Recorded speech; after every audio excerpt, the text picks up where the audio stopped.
ನನ್ನ ಮದುವೆ ಒಂದೊಳ್ಳೆ ಕಡೆ ಆಗ್ತಾಯಿತ್ತು. ಹುಡುಗ ಜರ್ಮನಿಯಲ್ಲಿ ಕೆಲಸ ಮಾಡ್ತಿರೋದು. ಮತ್ತು ಮನೇಲಿ 4 ಜನನೇ ಇರೋದು. ಅತ್ತೆ, ಮಾವ, ಹುಡುಗನ ಅಣ್ಣ, ಹೆಂಡ್ತಿ. ಅವ್ರ ಗಂಡ ಸತ್ತೋಗಿದ್ರು. ಅವ್ರು ಅಲ್ಲೇ ಇದ್ದದ್ದು. ಅವ್ರ ಮದುವೆ ಆಗಿ 1 ವರ್ಷದಲ್ಲೇ ಅವ್ರು ಆಕ್ಸಿಡೆಂಟ್ನಿಂದ ಸತ್ತೋದ್ರು ಅಂತ ಹೇಳಿದರು.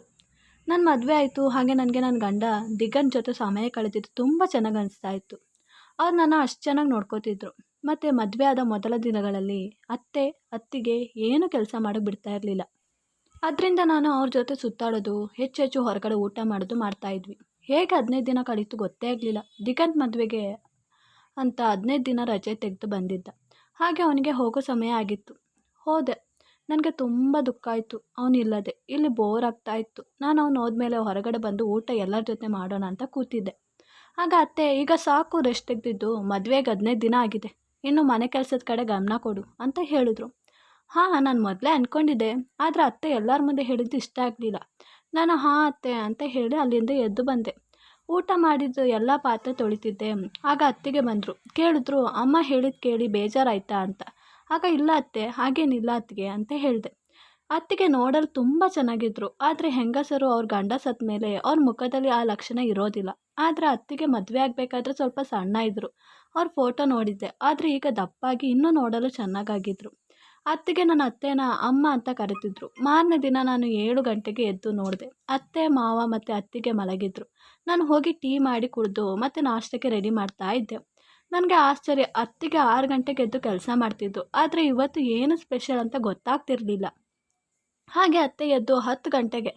ಆಗ ಕೇಳಿದೆ, ಅತ್ತೆ ಅದು ಅತ್ತಿಗೆ ಹುಷಾರಿಲ್ವಾ? ಇನ್ನೂ ಎದ್ದೊಳ್ಳೇ ಇಲ್ವಾ? ಮಲಗಿದ್ದಾರೆ ಅಂತ. ಹಾಂ, ನಾನೇ ಹೇಳಿದ್ದು, ಇಷ್ಟು ದಿನ ನೀನೇ ಈ ಕೆಲಸ ಮಾಡಿದ್ದಲ್ವಾ, ಈಗ ಅವಳು ಮಾಡಲಿ, ನೀನು ಮಲ್ಕೋ ಅಂತ. ಅದಕ್ಕೆ ಅವಳು ಮಲಗಿದ್ದಾಳೆ. ಇನ್ನು ಮುಂದೆ ಎಲ್ಲ ಕೆಲಸ ನೀನೇ ಮಾಡು. ಪಾಪ ಅವಳು ಗಂಡ ಸತ್ತಿದ್ರು ಅವಳು ನಮಗೋಸ್ಕರ ಅವಳ ಮನೆಗೆ ಹೋಗಲಿಲ್ಲ. ಬೇರೆ ಮದುವೆ ಕೂಡ ಮಾಡ್ಕೊ ಅಂದರೆ ಒಪ್ಪಲೇ ಇಲ್ಲ. ನಿಮಗೆ ಕಷ್ಟ ಆಗುತ್ತೆ ಅಂತ ಹೇಳಿ ನಮ್ಮ ಕೆಲಸ ಮಾಡಿಕೊಡ್ತಿದ್ಲು ಅಂತ ಹೇಳಿ ಹೋದರು. ಅತ್ತಿಗೆ ಎದ್ದು ಬಂದು ನಾಷ್ಟ ಮಾಡಿದ್ವಿ. ಆದರೆ ಅತ್ತೆ ನಾಷ್ಟ ಮಾಡ್ತಾ ಹೇಳಿದ್ರು, ಥೂ, ಇದು ನಾಷ್ಟನಾ? ಇದರಲ್ಲಿ ತುಂಬ ಉಪ್ಪು ಮತ್ತು ಖಾರ ಆಗಿದೆ, ಆಲೂಗಡ್ಡೆ ಪಲ್ಯದಲ್ಲಿ ಅಂತ ಹೇಳ್ದು ಹೊರಟೋದ್ರು. ನನಗೆ ಎಲ್ಲರ ಮುಂದೆ ಹಾಗೆ ಹೇಳಿದ್ದು ತುಂಬ ಬೇಜಾರಾಯಿತು. ನಾನು ಅಳುತ್ತಾ ಹೋದೆ. ಆಗ ಮಾವ, ಬಿಡು, ಮೊದಲು ಹಾಗೆ ಇರುತ್ತೆ, ಮತ್ತೆ ಸರಿಯಾಗ್ತಾಳೆ ಅಂತ ಹೇಳಿದಾಗ ಅತ್ತೆ, ನೀವು ಸುಮ್ಮನೆ ರೀ ಅಂತ ಹೇಳ್ತಾಯಿದ್ರು. ನಾನು ರಾತ್ರಿ ದಿಗಂತ್ ಕಾಲ್ ಮಾಡಿದಾಗ ಹೇಳಿಬಿಟ್ಟೆ, ಹೀಗೆಲ್ಲ ಅತ್ತೆ ಹೇಳಿದರು ಅಂತ. ಆಗ ದಿಗಂತ್, ಇರು, ಅಮ್ಮನ ಜೊತೆ ಮಾತಾಡಿ ನೋಡ್ತೀನಿ, ನೀನು ಬೇಜಾರು ಮಾಡ್ಕೋಬೇಡ ಅಂತ ಹೇಳಿದ್ರು. ನಾನು ಸುಮ್ಮನೆ ಇದ್ದೆ. ಅಮ್ಮನಿಗೆ ಫೋನ್ ಮಾಡಿ ಹೇಳಿದ್ರು, ನಾನು ಹೇಳಿದ್ದೀನಿ, ಅಮ್ಮ ನಾಳೆಯಿಂದ ಏನೂ ಹೇಳಲ್ಲ ಅಂದರು. ಆಗ ನನಗೆ ಸ್ವಲ್ಪ ಖುಷಿಯಾಯಿತು. ಮತ್ತೆ ಹೇಳಿದ್ರು, ನೀನು ಇದೆಲ್ಲ ನನಗೆ ಹೇಳಬೇಕು ಅಂತ ಇರಲಿಲ್ಲ. ಅತ್ತೆ ಮನೆ ಅಂದಮೇಲೆ ಹೀಗೆಲ್ಲ ಇರುತ್ತೆ, ಸ್ವಲ್ಪ ಅಡ್ಜಸ್ಟ್ ಮಾಡ್ಕೊಂಡು ಹೋಗಬೇಕು. ಇನ್ಮೇಲೆ ಅಲ್ಲಿಯ ಒಂದು ವಿಷಯನೂ ಹೇಳಬೇಡ ಅಂತ ಹೇಳಿ ಕಟ್ ಮಾಡಿದ್ರು. ನನಗೆ ಇದರಿಂದ ನಿದ್ದೆ ಬರ್ತಿರ್ಲಿಲ್ಲ. ನನ್ನ ರೂಮಲ್ಲಿ ಫ್ಯಾನ್ ಇದ್ದಿತ್ತು. ಅದನ್ನು ಇವ್ರು ಹೋದ ತಕ್ಷಣ ಅತ್ತೆ ಬಂದು, ನನ್ನ ರೂಮಲ್ಲಿ ಫ್ಯಾನ್ ಇಲ್ಲ, ನನಗೆ ತುಂಬ ಸೆಗೆ ಹಾಕುತ್ತೆ, ಅದಕ್ಕೆ ತಗೊಂಡು ಹೋದರು. ನಾನು ಸುಮ್ಮನೆ ಆದೆ. ನಂದು ಚಿಕ್ಕದು ರೂಮು, ನನಗೆ ಸೆಕೆ ಆಗ್ತಾಯಿತ್ತು. ಈ ಟೆನ್ಷನ್ ಕೂಡ. ಹಾಗೆ ಮಾಡಿ ಮೇಲೆ ಸ್ವಲ್ಪ ಹೊತ್ತು ಸುತ್ತಾಡಿ ಬರೋದಾ ಅಂತ ಹೋದೆ. ಹಾಗೆ ಹೋಗಬೇಕಾದ್ರೆ ಅತ್ತಿಗೆ ರೂಮ್ ತೆಗೆದಿತ್ತು, ಬಾಗಿಲು ತೆಗೆದಿತ್ತು. ನಾನು ಸೆಕೆ ಇರಬೇಕು, ಹಾಗೆ ತೆಗೆದು ಮಲ್ಕೊಂಡಿರಬೇಕು ಅಂತ ಅಂದ್ಕೊಂಡೆ. ಹೋಗಿ ಸ್ವಲ್ಪ ಹೊತ್ತು ಆದಮೇಲೆ ಬಂದು ನೋಡಿದ್ರೆ ಬಾಗಿಲು ಕ್ಲೋಸ್ ಆಗಿತ್ತು.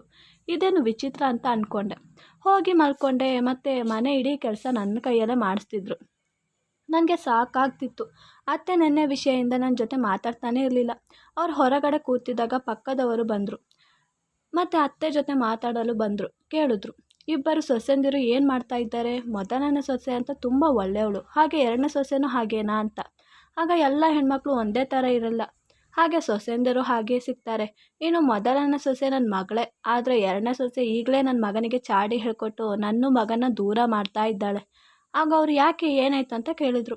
ಆಗ ಅದು ನೆನ್ನೆ ಪಲ್ಯ ಸ್ವಲ್ಪ ಉಪ್ಪು ಮತ್ತು ಖಾರ ಆಗಿತ್ತು, ಅದಕ್ಕೆ ನಾನು ಉಪ್ಪು ಖಾರ ಆಗಿದೆ ಅಂದೆ. ಏನು ತಪ್ಪು ಹೇಳಿದೆ? ಅದನ್ನು ಹೇಳ್ಕೊಟ್ಟು ನನ್ನ ಮಗನ ಫೋನ್ ಮಾಡಿ ಹೇಳ್ತಿದ್ದ ಅಂತ. ಆಗ ನಾನು ಇದನ್ನೆಲ್ಲ ಕೇಳ್ತಿದ್ದೆ, ಆದರೆ ಏನು ಮಾಡೋಕ್ಕಾಗುತ್ತೆ ಅಂತ ಸುಮ್ಮನೆ ಆದೆ.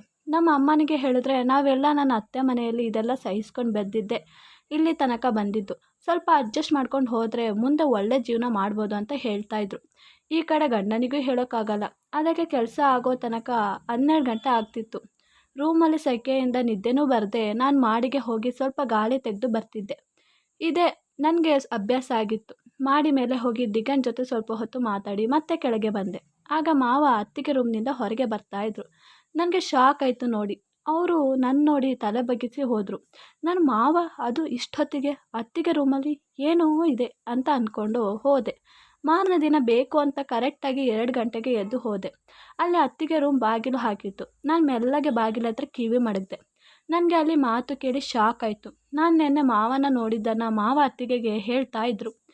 ಇವಳು ನಮ್ಮ ದಾರಿಗೆ ಅಡ್ಡ ಬರ್ತಾ ಇದ್ದಾಳೆ ಅಂತ ಹೇಳಿದರು. ನಾನು ಇದನ್ನು ಈಗಲೇ ಅತ್ತಿಗೆ ತೋರಿಸ್ಬೇಕು ಅಂತ ಹೋಗಿ ಎಬ್ಬಿಸಿದ್ರೆ ಎದ್ದೇಳ್ತಾನೆ ಇರಲಿಲ್ಲ ಅತ್ತಿಗೆ. ಹೋಗಿ ಮಲ್ಕೊಂಡೆ. ಈ ವಿಷಯ ದಿಗಂತ್ ಹತ್ರ ಹೇಳಿದ್ರೆ ಅವನು ನೀನು ಇಷ್ಟು ದಿನ ನನ್ನ ಅಮ್ಮನ ಹಿಂದೆ ಬಿದ್ದಿದ್ದೆ, ಆದರೆ ಈಗ ಅಪ್ಪ ಮತ್ತು ಅತ್ತಿಗೆ ಹಿಂದೆ, ಅದು ಇಷ್ಟು ಕೆಟ್ಟದಾಗಿ ಅಂತ ಹೇಳಿ ನನಗೆ ಬೈದರು. ಫೋನ್ ಮಡಗಿದ್ರು. ಹಾಗೆ ದಿಗಂತ್ಗೆ ಸ್ವಲ್ಪ ದಿನ ರಜೆ ಸಿಕ್ಕಿತ್ತು. ಅವ್ನು ಬಂದಿದ್ದ ನನ್ನ ಹತ್ರ ಮಾತಾಡ್ತಿರ್ಲಿಲ್ಲ. ಬಂದ ತಕ್ಷಣ ಅವನ ಅಮ್ಮ ನಿನ್ನ ಹೆಂಡತಿ ಹಾಗೆ ಮಾಡಿದ್ಲು, ನಿನ್ನ ಹೆಂಡತಿ ಹೀಗೆ ಮಾಡಿದ್ಲು ಅಂತಲೇ ಹೇಳ್ತಾಯಿದ್ರು. ಆಗ ಅವ್ರ ಮುಂದೆ ನಾನು ಅತ್ತೆ ಹತ್ರ ಕ್ಷಮೆ ಕೇಳಿದೆ. ಇನ್ನು ಮುಂದೆ ಹಾಗೆ ಮಾಡಲ್ಲ ಅತ್ತೆ ಅಂತ ಕ್ಷಮಿಸಿದ್ರು. ದಿಗಂತ್ಗೂ ಕೋಪ ಹೊರಟೋಗಿತ್ತು. ಮತ್ತು ಏನು ಮಾಡಿದೆ, ಅತ್ತೆ ಯಾಕೆ ಹಾಗೆ ರಾತ್ರಿ ಮಲ್ಕೋತಾರೆ ಅಂತ ಅಂದ್ಕೊಂಡು ಅತ್ತೆ ಇಲ್ಲದಾಗ ಅವ್ರ ರೂಮ್ಗೆ ಹೋಗಿ ಹುಡುಕ್ತೆ. ಏನೂ ಸಿಗಲಿಲ್ಲ. ಆದರೆ ಹೊರಗಡೆ ಅತ್ತಿಗೆ ರೂಮ್ ಹತ್ರ ಒಂದು ಮಾತ್ರೆ ಚೀಟಿ ಸಿಕ್ತು. ನಾನು ಅದನ್ನು ಮೊಬೈಲ್ನಲ್ಲಿ ನೋಡಿದೆ. ಯಾವ ಮಾತ್ರೆ ಅಂತ. ಅದು ನಿದ್ದೆ ಮಾತ್ರೆ ಆಗಿತ್ತು. ನನಗೆ ಈಗ ಡೌಟ್ ಕ್ಲಿಯರ್ ಆಗಿತ್ತು. ಆದರೆ ಇವ್ರ ಸತ್ತೆ ಹೇಗಾದರೂ ಹೊರಗಡೆ ತರಬೇಕು ಅಂತ ನಾನು ಒಂದು ಐಡಿಯಾ ಮಾಡಿದೆ. ನನ್ನ ಅಮ್ಮನಿಗೆಲ್ಲ ಹೇಳಿ ನಮ್ಮನ್ನು ಡಿನ್ನರ್ಗೆ ಇನ್ವೈಟ್ ಮಾಡೋದಕ್ಕೆ ಹೇಳಿದೆ. ಹಾಗೆ ಮಾಡಿದ್ರು. ನನಗೆ ಗೊತ್ತಿತ್ತು ಅತ್ತಿಗೆ ಅಲ್ಲಿಗೆ ಬರಲ್ಲ ಅಂತ. ಹಾಗೆ ಆಯಿತು. ಮತ್ತು ನಾವು ಹೋದ್ವಿ. ಬೇಕು ಅಂತ ಊಟ ಲೇಟಾಗಿ ಬಡಿಸಿದ್ರು ಅಮ್ಮ. ಆಗ ಲೇಟ್ ಆಯಿತು, ನೀವು ಇಲ್ಲೇ ಮಲ್ಕೊಳ್ಳಿ, ನಾಳೆ ಹೋಗೋದ ಅಂತ ಹೇಳಿ ಇರಿಸ್ಕೊಂಡ್ರು. ಆದರೆ ಮಾವ ನಾನು ಹೋಗಲೇಬೇಕು ಅಂತ ಹೇಳಿ ಅವ್ರ ಸ್ಕೂಟಿಲಿ ಹೋಗ್ತಿದ್ರು. ಅತ್ತೆನೂ ಹೋಗ್ತೀನಿ ಅಂದರು. ಆದರೆ ಅತ್ತೆ ನಿಮಗೆ ಇಷ್ಟೊತ್ತಿಗೆ ಹೋದರೆ ಸರಿಯಾಗಲ್ಲ ಅಂತ ಹೇಳಿ ಇಲ್ಲೇ ಇರಿಸ್ಕೊಂಡೆ. ಸರಿಯಾದ 3 ಗಂಟೆಗೆ ಎದ್ದು ಇವ್ರ ಹತ್ರ ಎದ್ದೋಳಿ, ನಿಮಗೆ ಇವತ್ತು ನಾನು ಹೇಳಿ ಸತ್ಯ ಅಂತ ಒಪ್ಪಿಸ್ಬೇಕು, ಈ ಸತ್ಯನ ಹೊರಗೆ ತರಲೇಬೇಕು, ಅತ್ತೆಗೂ ಗೊತ್ತಾಗಬೇಕು, ಈಗಲೇ ಮನೆಗೆ ಹೋಗೋದಾ. ನಾನು ಪಕ್ಕದ ಮನೆಯ ಕಾರ್ನ ನಿನ್ನೆ ರಾತ್ರಿನೇ ಈಸ್ಕೊಂಡು ಮಾಡ್ಕೊಂಡಿದ್ದೀನಿ, ಬನ್ನಿ ಹೋಗೋಣ ಅಂತ ಹಠ ಮಾಡಿ ಅತ್ತೆನೂ ಕರ್ಕೊಂಡು ಹೋದೆ. ಆದರೆ ಇವ್ರು ಮೊದಲೇ ಹೇಳಿದರು, ಇದು ಸುಳ್ಳು ಆಗಿದ್ದರೆ ನಾನು ನಿನಗೆ ಡಿವೋರ್ಸ್ ಕೊಡ್ತೀನಿ ಅಂತ. ನಾನು ಒಪ್ಕೊಂಡೆ. ಮತ್ತು ಮನೆ ಮತ್ತೊಂದು ಕೀ ತೆಗೆದು ಬಂದಿದ್ದೆ ಮೊದಲೇ. ಹಾಗೆ ಅವ್ರಿಗೆ ಹೋಗಬೇಕಾದ್ರೆ ಗೊತ್ತಾಗಬಾರ್ದು ಅಂತ ಹೇಳಿದೆ. ಹಾಗೆ ಮೆಲ್ಲಗೆ ಹೋದ್ವಿ. ಆಗ ಈ ಸತಿ ಮಾವನ ರೂಮಲ್ಲೇ ಇದ್ದರು. ಆದರೆ ಅತ್ತಿಗೆ ಮಾವನ ರೂಮಲ್ಲಿ ಇದ್ದರು. ಇದು ರೆಡ್ ಹ್ಯಾಂಡ್ ಆಗಿ ಹಿಡಿದ್ವಿ. ಇವ್ರ ಕೋಪ ಬಂದು ಇವ್ರ ಅಪ್ಪನಿಗೆ ಚೆನ್ನಾಗಿ ಬೈದರು. ಮತ್ತು ಅತ್ತಿಗೆಯನ್ನು ನನ್ನ ಮಗಳು ಥರ ನೋಡ್ಕೊಂಡಿದ್ದೆ, ಆದರೆ ನೀನು ಅಂತ ಹೇಳಿ ಅಳುತ್ತಾ ಕೂತಿದ್ರು. ಆಗ ಅಪ್ಪ ನೀವು ಇದು ಯಾವಾಗನಿಂದ ನಡೀತಿದೆ ಅಂತ ಹೇಳಿದ್ರು. ಆಗ ಮಾವ ಅದು ಇವಳು ಗಂಡ ಸತ್ತೋಗಿ 2 ತಿಂಗಳಲ್ಲೇ ಸ್ಟಾರ್ಟ್ ಆಗಿತ್ತು. ಅವಳೇ ನನ್ನ ಹಿಂದೆ ಬಂದಿದ್ದು. ಹಾಗೆ ಅವಳು ವಿಧವೆ ಆದರೂ ಬೇರೆ ಮದುವೆ ಆಗಲಿ ಅಥವಾ ಅವಳ ಮನೆಗೆ ಆಗಲಿ ಹೋಗ್ತಿರ್ಲಿಲ್ಲ. ಅದಕ್ಕೆ ಇವಳೇ ಕಾರಣ ಅಂತ ಇವಳನ್ನು ಹೇಗಾದರೂ ಮನೆಯಿಂದ ಹೊರಗೆ ಹಾಕಬೇಕು ಅಂತ ನಮ್ಮ ದಾರಿಗೆ ಬರ್ತಾ ಇದ್ದಾಳೆ ಅಂತ ಎಷ್ಟೋ ಇವಳು ಮತ್ತು ಇವಳ ಅತ್ತೆ ಮಧ್ಯೆ ಜಗಳ ಮಾಡೋಕ್ಕೆ ನಾವಿಬ್ಬರು ಪ್ಲ್ಯಾನ್ ಮಾಡಿ ಮಾಡ್ತಿದ್ವಿ. ಆದರೆ ಏನು ಮಾಡೋದು ಪ್ರಯೋಜನ ಆಗಲಿಲ್ಲ. ಆಗ ಅತ್ತಿಗೆ ಕೆನ್ನೆಗೆ ಒಂದು ಹೊಡೆದ್ರು. ಮತ್ತು ಇವರು ನನ್ನ ಮತ್ತು ಅತ್ತೆನ ಕರ್ಕೊಂಡು ಜರ್ಮನಿಗೆ ಹೋದರು. ಅವರಿಬ್ಬರನ್ನ ಅಲ್ಲೇ ಬಿಟ್ಟರು. ನಾವಿಬ್ಬರು ಈಗ ಜರ್ಮನಿಯಲ್ಲಿ ತುಂಬ ಚೆನ್ನಾಗಿ ಜೀವನ ಮಾಡ್ತಾ ಇದ್ದೀವಿ.